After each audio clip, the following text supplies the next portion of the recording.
रामदेव की दिव्य योग फार्मेसी को बड़ा झटका लगा है और सुप्रीम कोर्ट के बाद पे अब राज्य सरकार की ओर से भी एक्शन लिया गया। दिव्य योग फार्मेसी और पतंजलि के 14 प्रोडक्ट्स को भी बैन किया गया है। दवाओं के भ्रामक विज्ञापन से जुड़ा हुआ ये मामला है जिसमें ड्रग्स कंट्रोलर विभाग ने हलफनामा दाखिल किया और सुप्रीम कोर्ट में हलफनामा दाखिल किया गया था। इससे पहले सुप्रीम कोर्ट की तरफ से फटकार लगाई गई थी और साथ ही माफीनामा विज्ञापन के जरिए देने की बात कही गई थी और अब राज्य सरकार की तरफ से भी एक बड़ा झटका लगा है पतंजलि को और 14 प्रोडक्ट ऐसे जिन्हें बैन कर दिया गया।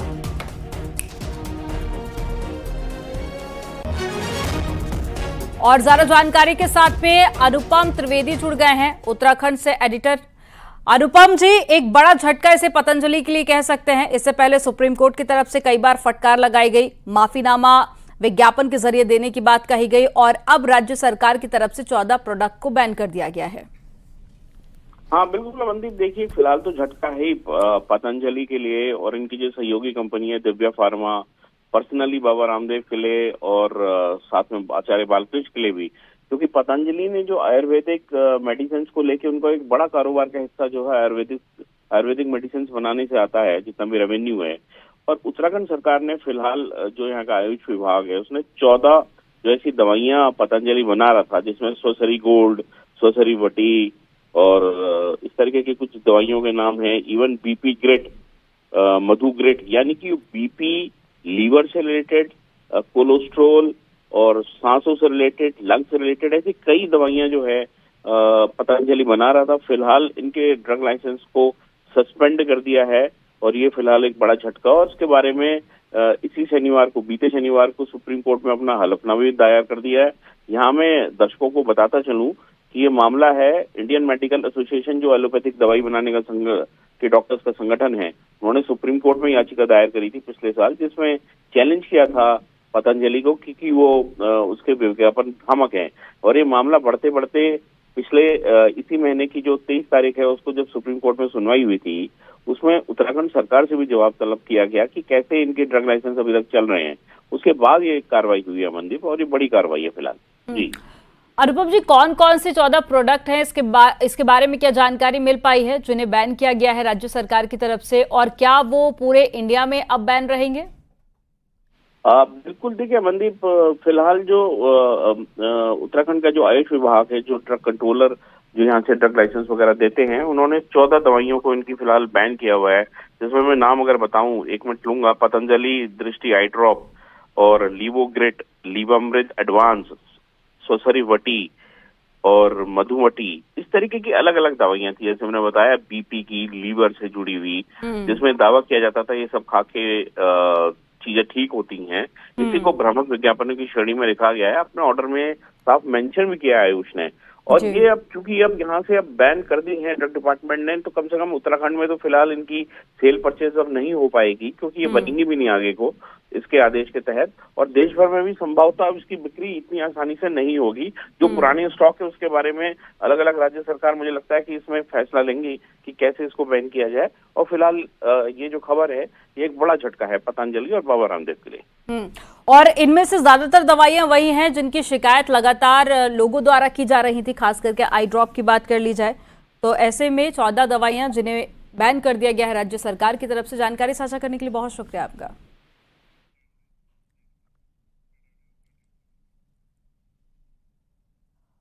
उत्तराखंड विद्यालय शिक्षा परिषद आज सुबह 11:30 बजे बोर्ड का रिजल्ट घोषित करेगा। इसके लिए बोर्ड ने सभी तैयारियां पूरी कर ली हैं और इस बार इन परीक्षाओं में 10वीं में 1,12,000 से अधिक छात्र और साथ ही 12वीं में 92,000 से अधिक परीक्षार्थी सम्मिलित हुए थे, जिनका आज रिजल्ट आना है।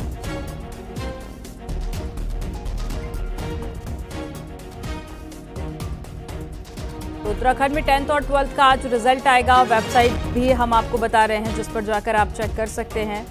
और साथ ही आपको बता दें कि 11 बजे रिजल्ट घोषित हो जाएगा।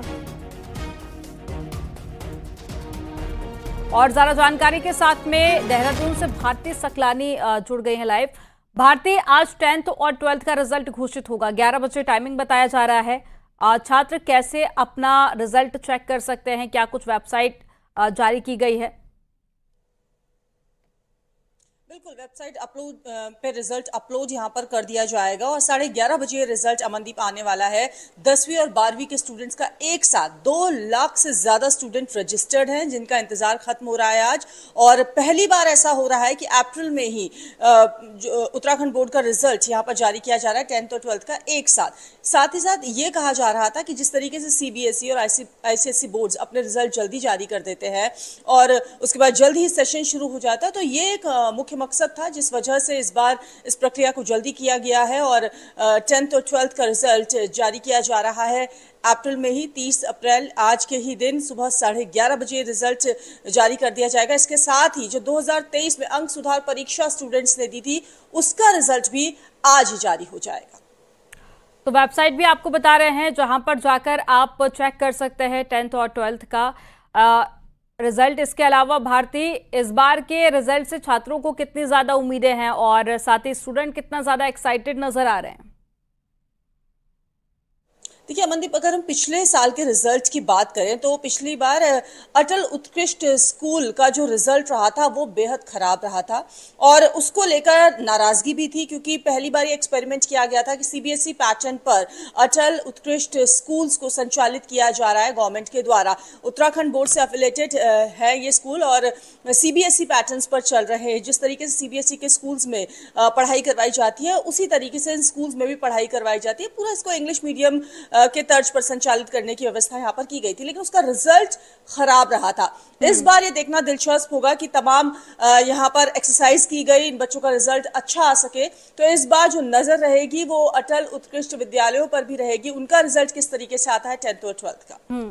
बिल्कुल, तो आज के रिजल्ट से सभी को बेहद उम्मीदें हैं। जानकारी साझा करने के लिए बहुत शुक्रिया भारती आपका। और अप्रैल महीने में ही कुमाऊं के उत्तरी वृत्त के 4 जिलों में वन विभाग के आंकड़ों के अनुसार 200 जंगल जल चुके हैं, लेकिन सच्चाई इससे अलग है। अल्मोड़ा, पिथौरागढ़, चंपावत और साथ ही बागेश्वर जिलों के अधिकांश जंगल जलकर स्वाहा हो गए हैं। वन विभाग ने आग लगाने के आरोप में 104 लोगों पर मुकदमा भी दर्ज किया, जिनमें से 16 लोगों के खिलाफ नामजद रिपोर्ट दर्ज कर कार्रवाई शुरू कर दी गई है। बागेश्वर और साथ ही चंपावत जिले में तो आग लगाते हुए कुछ युवकों को हिरासत में लिया गया था। और ज्यादा जानकारी के साथ में अल्मोड़ा से किशन जोशी जुड़ गए हैं। किशन, जो सरकारी आंकड़े हैं वो कुछ और बयां करते हैं और तस्वीरें कुछ और ही बयां कर रही है, लेकिन ये बताएं कि अभी तक आग पर किस हद तक कंट्रोल कर लिया गया है? अमनदीप, मैं आपको बताऊं कि वन विभाग के लिए खुशी की खबर आज ये है कि कल रात हल्की बारिश जो है कुमाऊं क्षेत्र के पहाड़ी जिलों में हुई है। इससे जो है जो आग धधक रही थी थोड़ा कमी आने की आशंका जताई जा रही, क्योंकि बारिश से थोड़ा नमी होगी तो जो आग बहुत तेजी से फैल रही थी वो थोड़ा कंट्रोल किया जा सकता है। क्योंकि वन विभाग के बस का तो था नहीं, अब इंद्रदेव पर ही वो भरोसे में थे और इंद्रदेव ने थोड़ी कृपा बरसा दी है जिससे जो है आग पर हल्का काबू पाया गया है। लेकिन वन विभाग के डाटा की बात करें तो उन्होंने सिर्फ 200 ही जंगल क्षेत्र जो है आग के 200 जगहों पर जो है आग लगने की सूचना दी है, जबकि आप किसी भी इलाके में निकले तो कोई भी जंगल ऐसा नहीं है जहां पर आग लगी हुई नहीं है। अधिकांश जंगल जल चुके हैं और अधिकांश पेड़ जलकर जो है गिर गए हैं और जल गए हैं, जबकि इनके डाटा बताते हैं कि यहाँ पर पेड़ ही नहीं जले हैं। इसके साथ ही जो है इनके अधिकांश कर्मचारियों की कमी है और जो आग बुझाने के लिए जो भी मौके पर जाते हैं कुछ ही स्थानों पर आग पर काबू पाया जा सकता है और आंकड़ों को ये बचाने की कोशिश करते हैं कि जिससे कम से कम जो है जंगलों के जलने की सूचना दी जाए। दूसरा जो है जो ग्रामीण पहले से सहयोग करते थे आग बुझाने के लिए, उन्होंने बिल्कुल वन विभाग से सहयोग करना बंद कर दिया, क्योंकि वनों के जो अधिकार ग्रामीणों को मिलते थे, उन्हें हक हकूक की लकड़ी मिलती थी, जंगलों से घास लाने की परमिशन होती थी, वो जब जो है चेंज किया गया उससे जो है ग्रामीणों के वन विभाग के प्रति उदासीनता के कारण मुख्य रूप से आग लगना भी एक कारण बताया जा रहा है। अमनदीप, तो कह सकते हैं कि आने वाले दिनों में काफी हद तक कंट्रोल हो जाएगा आग लगने पर। जानकारी साझा करने के लिए बहुत शुक्रिया आपका किशन। और नैनीताल के मनोरा रेंज में आग का कहर जारी है। सोमवार को देवीधुरा गांव के पास में जंगल में भीषण आग लग गई, जिसके बाद में वन विभाग की टीम मौके पर पहुंची और ग्रामीणों की मदद से बमुश्किल आग पर कंट्रोल किया गया। वहीं निवर्तमान सांसद अजय भट्ट भी आग का जायजा लेने के लिए भवाली रेंज के महेश खान पहुंचे। वहीं अजय भट्ट ने पर्यटकों से अपील की कि वो बिना डरे नैनीताल घूमने आए। चाहता हूं कि ऐसा मैसेज जा रहा है कि जैसे नैनीताल में आग लग गई हो, पर्यटक स्थान में आग लगी हो, जाना नहीं है, बिल्कुल सुरक्षित है, आप आ सकते हैं। ये वनाग्नि है, ये जंगलों के बीच में है। यहाँ कहीं पर भी नीचे शहरों में या जो पर्यटक स्थल हैं वहाँ पर कोई ऐसी घटना दुर्घटना नहीं हुई है। चारधाम यात्रा की तैयारियां तेज हो गई हैं। यात्रा को लेकर लोगों में भारी उत्साह है। चमोली में GMVN के गेस्ट हाउस में मई जून की बुकिंग फुल हो चुकी है और GMVN ने यात्रा की विशेष तैयारी की। तीर्थ यात्रियों को बेहतर सुविधा देने पर फोकस और साथ ही तैयारियां भी तेज कर दी हैं। तो चारधाम यात्रा की शुरुआत होने जा रही है। ऐसे में जो आंकड़ा है वो पिछले साल के मुकाबले भी बढ़ने वाला है, क्योंकि मई और जून महीने की बुकिंग फुल हो चुकी है। ऐसे में तैयारियां की जा रही हैं, क्योंकि ज्यादा संख्या में जब लोग यहां पर पहुंचेंगे तो वो आसानी से दर्शन कर सकें और उन्हें इस यात्रा में किसी भी तरह की कोई दिक्कत ना हो, इसको लेकर तमाम इंतजाम पूरे किए जा रहे हैं। तो चारधाम यात्रा के लिए पहले बुकिंग करनी होती है और मई और जून की बुकिंग पूरी हो चुकी है और साथ ही लोगों में भारी उत्साह इस वक्त देखा जा रहा है। चारधाम यात्रा को लेकर लोग इंतजार करते हैं, क्योंकि 6 महीने बाद ही ये कपाट खुलते हैं और अब जल्द ही चारधाम यात्रा के लिए यात्रा शुरू होगी और साथ ही चारों धाम के कपाट खोल दिए जाएंगे। ऐसे में बड़ी संख्या में लोग केदारनाथ, बद्रीनाथ पहुंचते हैं दर्शन करने के लिए और इसको लेकर प्रशासन ने भी कमर कस ली है। गेस्ट हाउस भी फुल हो चुके हैं और इसके अलावा सभी तैयारियां की जा रही हैं ताकि यात्रियों को कोई परेशानी ना हो।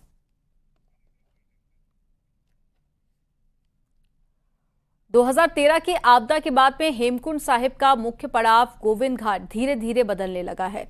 यहां आपदा के बाद में बर्बाद हुई पार्किंग दोबारा बनाई जा रही है। करीब 1000 से ज्यादा गाड़ियों के रुकने के लिए पार्किंग की व्यवस्था की जा रही है। साथ ही बद्रीनाथ राष्ट्रीय राजमार्ग के नीचे से जो दीवारें टूट गई थी उनको भी ठीक करने का काम किया जा रहा है।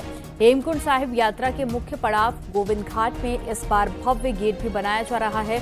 वहीं हेमकुंड साहिब पैदल मार्ग पर सेना की सहायता से बर्फ हटाने का काम भी किया जा रहा है।